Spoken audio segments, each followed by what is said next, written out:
ಈ ಪ್ರಿಯಾಂಕಾ ಖರ್ಗೆ ಯಾವ ರೀತಿ ವ್ಯಕ್ತಿ ಅಂತಂದರೆ ನಮ್ಮಲ್ಲೊಂದು ಹಿಟ್ ಆ್ಯಂಡ್ ರನ್ ಅಂತಾರೆ, ಗುದ್ದು ಓಡೋಗು ಅಂತ ಹೇಳ್ಬಿಟ್ಟು ಆಕ್ಸಿಡೆಂಟ್ ಆದಾಗ. ಈ ಪ್ರಿಯಾಂಕಾ ಖರ್ಗೆದು ಸ್ಪಿಟ್ ಆ್ಯಂಡ್ ರನ್ ಅಂತ ಉಗಿದು ಓಡೋಗಂಥದ್ದು. ಆತ ಹಿಂದೆ ಇದ್ದಾಗ್ಲೂ ಕೂಡ PSI ಹಗರಣ ನನ್ನ ಹತ್ರ ದಾಖಲೆ ಇದೆ. ಎಲ್ಲಪ್ಪ ದಾಖಲೆ ಕೊಟ್ರೇನ್ರಿ?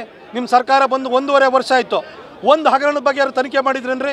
ಇದೇ ಪ್ರಿಯಾಂಕಾ ಖರ್ಗೆ ಬಿಟ್ಕಾಯಿನ್ ಹಗರಣ ಅಂತ ನಿಮ್ಮದೇ ಸರ್ಕಾರ ಬಂದಿದೆ. ಬಿಟ್ಕಾಯಿನ್ ಹಗರಣದ ಬಗ್ಗೆ ಏನು ಮಾಡಿದ್ರಿ? ಇವಾಗ ಅವರ PS ಹೆಸರು ಬರೆದು ಬಿಟ್ಟು ಯಾರು ಸೂಸೈಡ್ ಮಾಡಿಕೊಂಡ್ರೆ ಸಾಕ್ಷ್ಯ ಕೊಡಿ ಅಂತ ಕೇಳ್ತೀರಿ. ನೀವಿಷ್ಟು ಆರೋಪ ಮಾಡಿದ್ರಿ, ಸಾಕ್ಷ್ಯ ಕೊಟ್ರ? ಆಯಿತು, ಸುಳ್ಳು ಹೇಳಿಕೊಂಡೆ ಅಧಿಕಾರಕ್ಕೆ ಬಂದಾಯಿತು. 40% ಬಗ್ಗೆ ಇವತ್ತರೆಗೂ ಆದರೂ ಒಂದು ದಾಖಲೆ ಸಿಕ್ಕಿದೆಯಾ? ಇವತ್ತು ಇಡೀ ರಾಜ್ಯವನ್ನು ಲೂಟಿ ಮಾಡ್ತಾ ಇರೋವಂಥವ್ರು ಇವರು. ಈ ಪ್ರಿಯಾಂಕಾ ಖರ್ಗೆನ ರಾಜ್ಯ ಜನತೆಗೆ ಗೊತ್ತಾಗಿದೆ.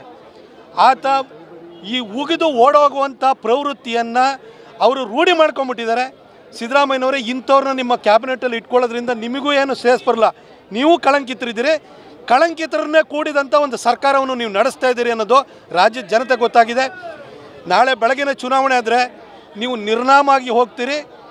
ಜನತೆಯ ಅಭಿಪ್ರಾಯಕ್ಕೆ ಸ್ವಲ್ಪನಾದರೂ ತಲೆಬಾಗುವಂತಹ ಅಂಜುವಂತಹ ಕೆಲಸವನ್ನು ಮಾಡಿ ಅಂತ ಅವ್ರನ್ನ ಕೇಳ್ಕೊಳ್ತೀನಿ.